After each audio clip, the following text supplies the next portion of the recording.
والله بالنسبة لنا كمنطقة هنا ريف تل تمر، بالنسبة للطاقة الزراعية نحن استخدمناها، يعني في ناس صارت تستخدمها 4-5 سنوات، في ناس سنتين، حسب يعني كل واحد هو وقدرته. طبعا استخدامنا للطاقة الزراعية طبعا في إلها سبب أول شيء انقطاع المحروقات. طبعا هي الوقود الأساسي للزراعة هو انقطع من عندنا هنا بالمنطقة. كنا نشتغل صراحة على المولدات وعن طريق المازوت والمحروقات ونزرع ونستثمر الأراضي، بس هلا نحن صرنا نستخدم الطاقة الزراعية بسبب أنه انقطعت من عندنا المحروقات. وبصراحة الطاقة الزراعية هي صرنا نستفاد أكثر من قبل كنا نستفاد يعني بصراحة كنا نزرع واحد يعني يزرع 10 دونمات مو أكثر. هلا يعني صرنا نزرع مساحات، لأنه الطاقة الشمسية نستثمرها أكثر، لأنه ما فيها تكلفة كثير مثل المواد الباقية مثل المحروقات، يعني نستفاد منها. صرنا نزرع أكثر مساحات، يعني صرنا نزرع الكمون، نزرع الدبشي، نزرع خضرة، نزرع شجر حوالين البيت، يعني مو بس نزرع مثلا شيء واحد، صرنا نزرع عدة شغلات. في فرق كبير يعني بين المولدات والمصروف والمحروقات وبين الطاقة الشمسية. أول شيء الطاقة الشمسية يعني بصراحة الحفاظ على البيئة من ناحية النظافة، مو مثل المحروقات لما تتلوث حوالين البيت أو حوالين المشروع.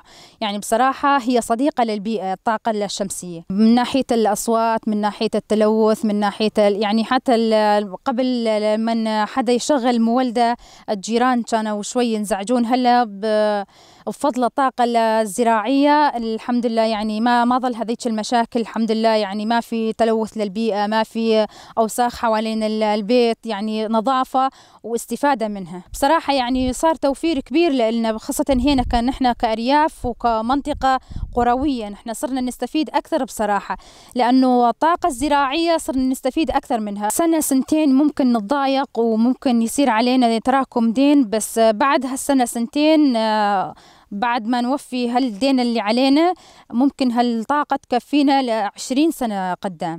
عدد الأمبيرات اللي توزعها بالنهار حسب يعني الجو، لما يكون في شمس ويكون الصيفية، طبعا الصيفية مشاريعنا بالصيفية أكثر من الشتوية، لأنه بصراحة تساعدنا الشمس، لأنه هي الواحة على الطاقة الشمسية. بالصيف نستفاد أكثر من الشتاء. إحنا كنساء هنا في هاي المنطقة، خاصة منطقة الجزيرة، نحن بصراحة ما توقفنا عن أعمالنا نهائيا، ولا بسبب خاصة يعني نحن هلا بحالة حرب وفي ظروف يعني اقتصادية كانت زيادة عن اللزوم، هاجمت المنطقة وحاصرتنا، وهن شوية انخنقنا، وبسبب الحرب اللي قامت على المنطقة انقطعت عنا المواد المحروقات. بصراحة نحن ما توقفنا، نحن كنساء تكاتفنا هنا كلياتنا، وصرنا بأفكارنا وإرادتنا القوية. طبعا نحن من خلال ما انضمت نسائنا هنا العربيات خاصة إلى حركة المرأة، حركة الأمة الديمقراطية، صار عندنا فكر أكثر وصار عندنا استوعاب أكثر. بصراحة يعني صار عندنا أكثر، صرنا نفكر إنه إيش رح من هالمشروع هذا إيش نستفيد. بصراحة يعني مشروع الطاقة الزراعية كلياته هو سببه مرأة اللي كانت هي اللي تفكر. وطبعا تفكير المرأة، أنا كمرأة يعني أقتدي بجميع النساء اللواتي انضمن على الإدارة الذاتية واستفادن من هالفكر هذا العظيم، انه ما راح يتوقفون عن المشاريع وعن اعمالهم. طبعا نحن كمنطقه هنا شويه تاثرنا بالحرب اللي انقامت علينا، اول شيء الحرب الخاصه، بعدين الحرب الاقتصاديه اللي انقامت ضدنا.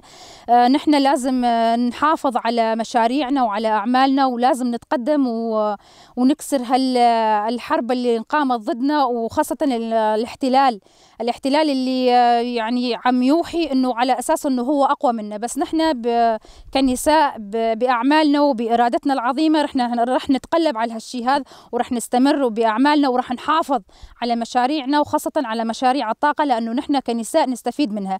لانه نحن بالنسبه كمنطقه هنا تهاجمنا وصار علينا حصار اقتصادي وانقطعت عنا المحروقات بصراحه، فنحن لجأنا للطاقه الزراعيه حتى ما تنقطع اعمالنا، وحتى نستفيد اكثر ونستمر بالاعمال، وان شاء الله منها للاحسن.